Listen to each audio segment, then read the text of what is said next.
This week on Ebert and Roeper, Did I tell you we're going to have it all? You've never said that. Steve Martin and Bonnie Hunt in Cheaper by the Dozen. You went to another dimension. Nev Campbell and Robert Altman's The Company. When you meet the love of your life, time stops. And Ewan McGregor in Tim Burton's Big Fish. It's okay if you're not convinced. I think that's all right. I may not have much, but I have more determination than any man you're ever likely to meet. Sandra Templeton, I love you and I will marry you. Ewan McGregor and Albert Finney play the same legendary character, young and old, in Big Fish. And we'll have an early review of Nev Campbell and The Company, plus we'll take another look at the final installment of the Lord of the Rings trilogy. I'm Roger Ebert. And I'm Richard Roeper. First up is Cheaper by the Dozen. It opens Christmas Day. We've got the early review. Now, after the disastrous remake of The Out-of-Towners with Steve Martin and Goldie Hawn, I was hardly jonesing for Steve Martin in another remake of a seemingly outdated concept, but that's why we go to the movies and we watch them all the way through.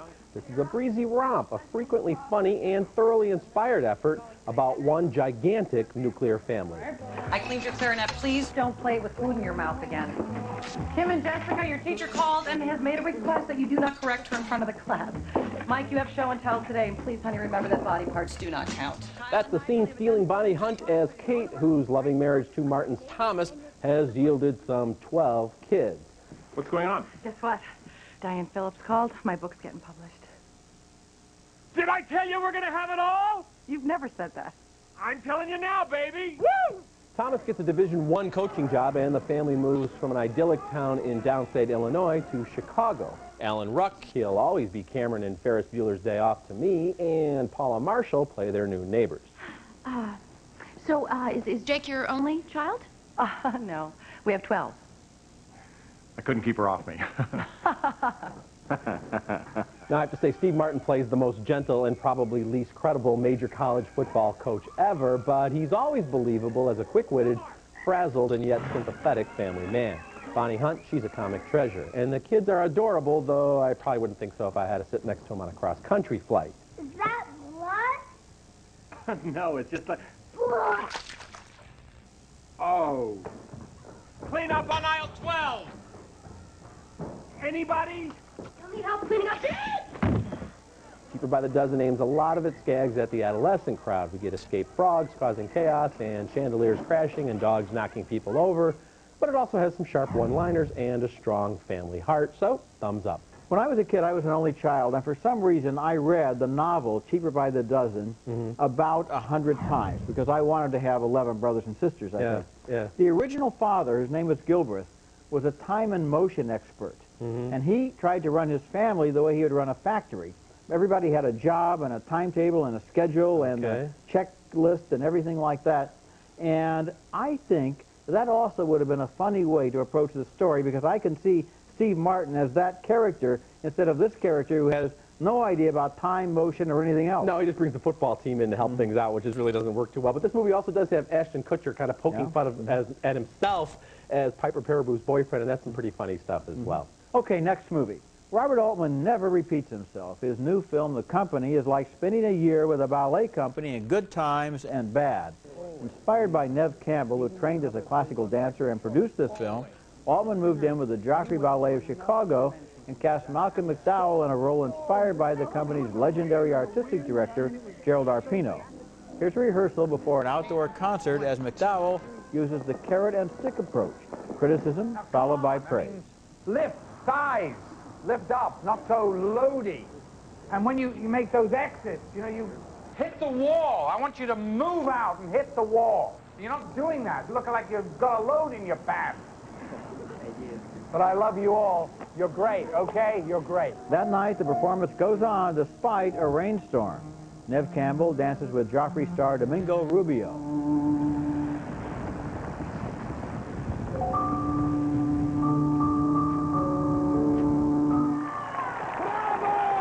Injury is a constant danger, and in the film's most dramatic moment, Suzanne Prisco plays a dancer whose career ends in an instant. Sore. She snapped her Achilles. What? She snapped it. Let's see if we can get some guys to help us. It's been bothering her. Can someone call Keith? During the season, Nev Campbell's character begins a relationship with a young chef played by James Franco. But they are both so obsessed and absorbed by their time-demanding jobs that romance suffers. The company shows these dancers starring in world-class productions and yet going home to threadbare apartments and holding down part-time jobs. It's love of dance that motivates them, and McDowell is brilliant as a leader whose quirky personality is unpredictable but somehow inspiring. Altman's previous film was Gosford Park, an ambitious British whodunit with lavish production values, but for this one, he plunged into the middle of the Joffrey with a digital video camera. He reinvents himself with every film. Thumbs up. Yeah, thumbs up for me as well. You know, Neve Campbell, she's just it. I just think she's beautiful and wonderful, and obviously all those years of training as a dancer, we see they're not cutting back and forth. I mean, that's her dancing, and that's wonderful stuff. It's a beautiful tribute to the Joffrey Ballet, and they are athletes, and they are working for a relative pittance, and he gets all of that right. I also think there's a little arrogance to this film because Altman doesn't really even bother to give us a story. He starts up with these little side plots here and there, and then he just lets them go because he's really fascinated by the world of this ballet, and I think this could have been a great movie if there was a story on top of it as well. You know, that would have been a conventional film in which the foreground was taken up by the romance. I think it's great that the whole romance is just kind of an afterthought. Everything's an afterthought, though. These Every people, plot the element chef is is worried about his cooking, the dancer is worried about her ballet, and they try to have a relationship, and it just doesn't really No, seem because to work. Altman's not interested in seeing any of these plot elements to their conclusions or even to any development. He gives us the one dad who's really, you know, very domineering and wants his kid to be a ballet star, and he's not a star. He gives us the Malcolm McDowell character and his struggles to get financing for things, and we get a little taste of all of that, and it goes nowhere. I think you're describing the style of the film. Yeah, I am. It's a flaw when, in fact, I think it's a choice. Oh, I think it's a deliberate choice on the director's part. I'm also saying, in a way, though, there's, I think, a little bit of a disregard for the audience because he's just like, you know, I'm going to throw these stories out there, and too bad if I don't finish them for I you. didn't feel that way at all. Okay, Helen Mirren and Julie Walters go the full Mindy in Calendar Girls when we come back. Now in theaters. Brought to you by Orville Redenbacher.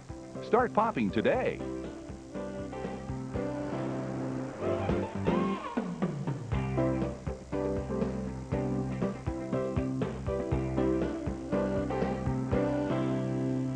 Well, for the last 2 hours, I have been exchanging phone calls with Hollywood. What, the real one? No, Celia, the chocolate one. Helen Mirren spearheads a Get Nude movement among women of a certain age and creates a worldwide sensation in Calendar Girls. This good-natured confection, filled with breezy humor and heartfelt relationships, is based on the very famous story of a group of women in their 50s and 60s who posed for some very tasteful nude shots for a fundraising calendar. Mirren plays Chris Harper, and Julie Walters is her best friend Annie, whose beloved husband has recently died of cancer. It was inspired by John, and it's for John, and it's because of John. And no matter what you might think of the idea, Mari, you're looking at January. February. March.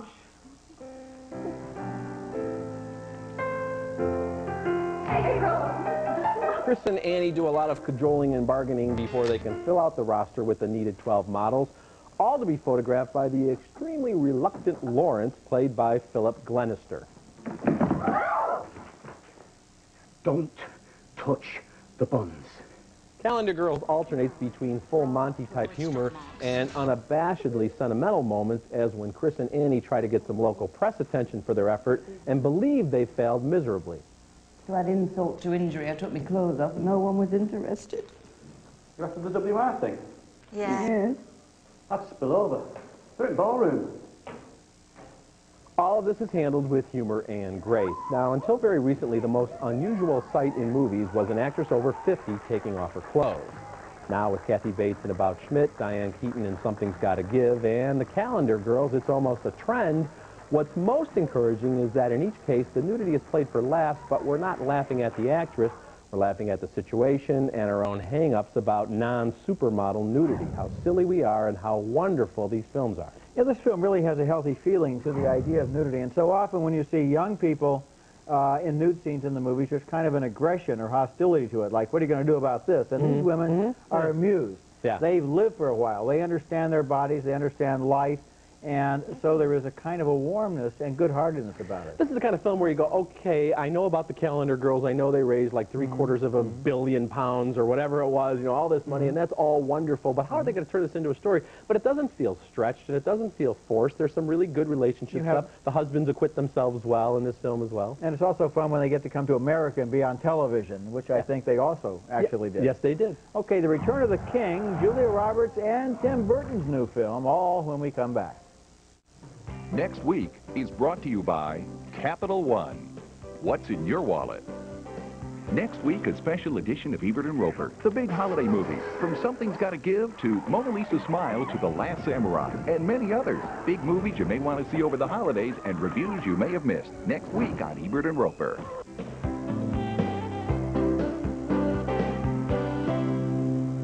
We'll see each other soon. Won't we? Let's go. Pippin and Merry go where no hobbit has gone before in The Lord of the Rings, The Return of the King. It got 2 thumbs up on last week's show, and it opened on Wednesday. Director Peter Jackson tops himself with sensational special effects in the conclusion of his trilogy. You miserable little maggot! Show your ass! Call me a lawyer! You're a lawyer! Damn, Mom, we're lost. I don't care. I can't do it, Mr. Frodo. I won't wait around for him to kill us. Mona Lisa's Smile, which opened on Friday, got 2 thumbs up. Julia Roberts stars as an art teacher at Wellesley in the 50s who thinks her students should consider careers other than matrimony. What law school are you going to go to? I hadn't really thought about that. I mean, after I graduate, I plan on getting married. And then? And then I'll be married. You can do both. The movie, which is filled with important supporting roles, avoids most of the cliches of movies about inspiring teachers. Roberts plays a woman who is trying to be reasonable in an unreasonable world. And Julia Roberts is very good in this movie, and it's kind of a symbolic thing as well because she's now playing the teacher, and you've got young actresses like Maggie Gyllenhaal and Julia Stiles playing her students. And I'm going to be curious to see what happens with Julia Roberts' career when she's kind of moving out of the young ingenue parts and now is playing a mentor. It's a very good movie and totally different from Lord of the Rings. And here's a question I have. Do you think if you haven't seen the first 2 parts of Lord of the Rings, you can make any sense out of the 3rd part? Yes, I do. Weirdly enough, because as I've mentioned earlier, you know, I'm not the world's biggest fan of these stories, and that probably weighed into my review of the first of these 3 films. But I think that if you join this film just as a separate entity, you'd figure out kind of what they're trying to do within the first 10 or 15 minutes, and then you just go with the adventure. Even if there were things that you don't quite understand, the spectacle and the energy and the physical beauty of the film are such that you just kind of give it a pass and wait to catch on later. I think more so than the Matrix movies, each one of these actually does stand alone. Okay, our next movie is named Big Fish, and it has a fish story, all right, along with a lot of other tall tales. It's the new film from Tim Burton, who once again creates a fanciful visual experience, even if the story seems to meander. Albert Finney stars as Edward Bloom, a blowhard who has bored his family for years with long recitations of highly dubious fables about his younger days. Now he's dying, and his son, played by Billy Crudup, would like to learn the real truth at last. Dad, I have no idea who you are, because you've never told me a single fact. I've told you 1,000 facts. Well, it's what I do. I tell stories. You tell lies, Dad. You tell amusing lies. In flashbacks, Ewan McGregor plays the father as a young man, remembering the magical moment he met the woman he knew would be his wife. They say when you meet the love of your life, time stops. And that's true.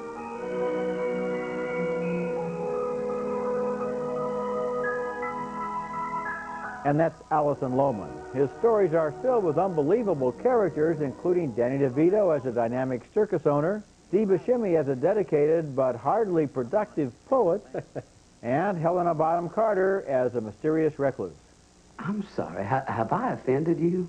No. You did exactly what you promised. Came back. I was just expecting you sooner. Watching Big Fish, I felt more affection than admiration. The tall tales spin out into Fellini-esque fantasies, and it's intriguing to see connections between characters like the old man's wife, who in youth is played by Alison Lohman, and in the present by Jessica Lange. I was drying out. I see. out to get your plant, mister, so we can just spray you like fun. Like all of Tim Burton's movies, Big Fish is fabulous to look at. But eventually, the story seems to be spinning its heels, kicking up dust but not getting anywhere. In a way, the movie may be autobiographical. Like his hero, Tim Burton tells great stories and embellishes them with fantastical details, but sometimes the audience wonders when he's going to get to the point. Thumbs down, but affectionately. You know, I'm going to give it thumbs up, although I understand what you're saying. I think it could have been tightened a little bit more, but I think it's just such a visual flight of fancy. First of all, it's just an amazing-looking film. We know Tim Burton can do that. And then you've got all of these wonderful actors turning in unique performances. Albert Finney, you know, and he is a blowhard. You're right. He's the kind of guy like you're rolling your head. Billy Crudup playing his son is rolling his eyes and shaking his head going, geez, I got to hear this story again. But it's such a strong performance. Jessica Lange, who has this undying devotion to him. Danny DeVito, all these little cameos. Steve Buscemi is so funny, and I agree with what you're saying on one level. I get, you know, there's all these ingredients, and it never becomes this final dish that we can really dig into and understand what it's all about. But so much of that is so interesting that I am going to give it thumbs up. It does finally come together, but in a way that still had me kind of scratching my head, because now that I understood the truth behind the stories, I wasn't sure that I was even now convinced. It's okay if you're not convinced. I think that's all right. I think there's a kind of ambiguity there where you're like, well, I don't know how many of these stories are still even true, although I think it's kind of nice how they tie things up, and I don't want to give too much away there, but I think they do kind of answer the question. Okay, coming up next, some startling revelations by Robert McNamara, who engineered the Vietnam War. That's next. The answer. In a year filled with fascinating documentaries such as Tupac Resurrection, Winged Migration, and Capturing the Freedmans, the best and most important of all is Fog of War. The great Errol Morris of Thin Blue Line and Gates of Heaven fame interviews former Secretary of Defense Robert McNamara via the Ateratron, a unique device that enables the subject to look straight into the camera and at his inquisitor at the same time. McNamara, 85 at the time of these interviews, is brutally candid. You lost your wingman. It hurts me as much as it does you. I sent him there. And I've been there. I know what it is. But you lost one wingman, and we destroyed Tokyo. McNamara has long been regarded as the ultimate hawk, but in excerpts of taped conversations with Lyndon B. Johnson, it's McNamara who comes across as a moderate voice of caution. I think pushing out 300,000, 400,000 Americans out there without being able to guarantee what it will lead to is a terrible risk and a terrible problem. As a commander under General Curtis LeMay in World War II, McNamara describes himself as part of the mechanism that firebombed nearly 70 Japanese cities and wiped out hundreds of thousands of civilians before the bombs were dropped on Hiroshima and Nagasaki. McNamara says LeMay told him they would have been tried as war criminals if the U.S. had lost the war. McNamara does not disagree with that assessment.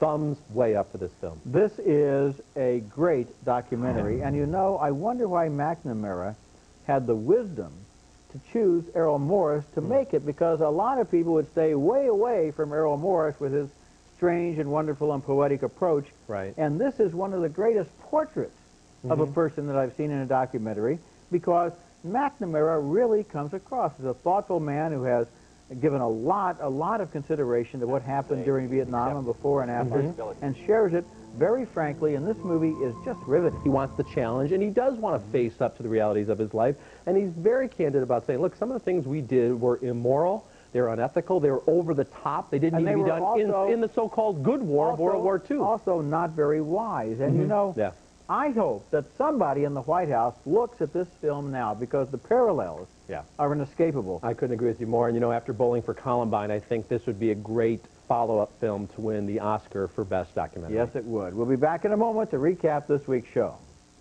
Visit our website at ebertandroeper.tv or at movies.com. Join Ebert and Roeper's 4th annual Film Festival at Sea. Preview the hottest new movies and enjoy lively discussions with the critics. Roger and Richard sail to the Bahamas at Disney's Castaway Cay on March 11th through the 14th aboard the Disney Wonder. Ebert and Roeper's Film Festival at Sea. Call your travel agent or 1-800-945-3806. Okay, recapping this week's movies, 2 thumbs up for Cheaper by the Dozen. It opens Christmas Day. 2 thumbs up for The Company. It also opens Christmas Day. 2 thumbs up for Calendar Girls. We split on Big Fish. but 2 very enthusiastic thumbs up for The Fog of War. And getting 2 thumbs up on previous shows were The Lord of the Rings, The Return of the King, and Mona Lisa Smile. They both open this week. Remember, you can hear all our recent reviews at ebertandroeper.tv or at movies.com, and read us in print at suntimes.com. Until next week, the balcony is closed. With all of the big titles in theaters right now, I hope people find time to see The Fog of War, because that is not just like a task, you know, like it's going to be educational or good for you. It is a fascinating film. Even if you think you know everything there is to know about Vietnam War, you should see this. It's a valuable history lesson.